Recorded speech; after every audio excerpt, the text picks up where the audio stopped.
Kakatiya university police స్టేషన్లో గతంలో ఎస్ఐగా పనిచేసి ప్రస్తుతం సీఐగా పొరుగు జిల్లాలో పనిచేస్తున్న పోలీస్ అధికారిపై పోక్సో చట్టం కింద కేసు నమోదైనట్లు అధికారిక సమాచారం.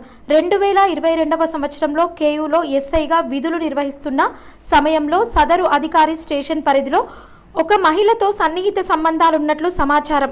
ఈ విషయంలో మహిళా భర్త పోలీస్ కమిషనర్కి ఫిర్యాదు చేయగా ఏఆర్కు అటాచ్ చేసినట్లు తెలిసింది.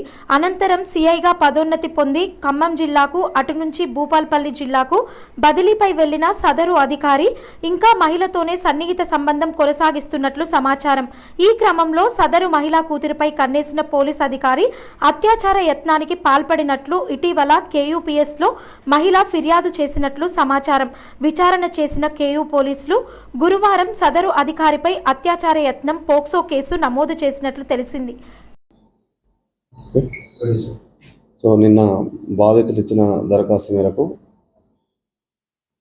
Inspector Bandari Sampath who is working at Bhupalpalli ఆయన మీద కేసు రిజిస్టర్ చేయడం జరిగింది పోక్సో యాక్ట్లో. ఆ కేసు రిజిస్టర్ అయిన తర్వాత ఇన్వెస్టిగేషన్ చేస్తూ ఆయన నిన్న కస్టడీలో తీసుకోవడం జరిగింది. సో దాని మీద ఎంక్వైరీ కూడా ఇంకా నడుస్తుంది. సో మెడికల్ రిపోర్ట్స్ కానీ మిగతా అన్ని తీసుకున్న తర్వాత మేము ఫర్దర్ ఇన్వెస్టిగేషన్ ప్రొసీడ్ అవుతాము. ఈరోజు అతన్ని కోర్టుకు తరలించడం జరుగుతుంది.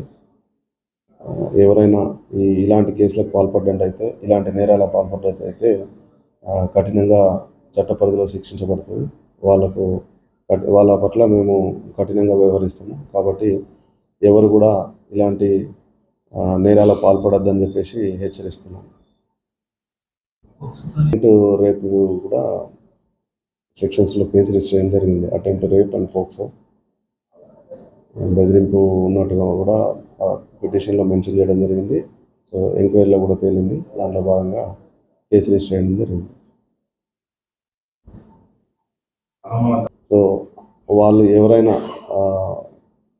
ఏ డిపార్ట్మెంట్ అయినా కూడా, ఈవెన్ పోలీస్ అయినా కూడా మేము చేయాల్సినటువంటి పని మేము చేస్తూనే ఉంటాము.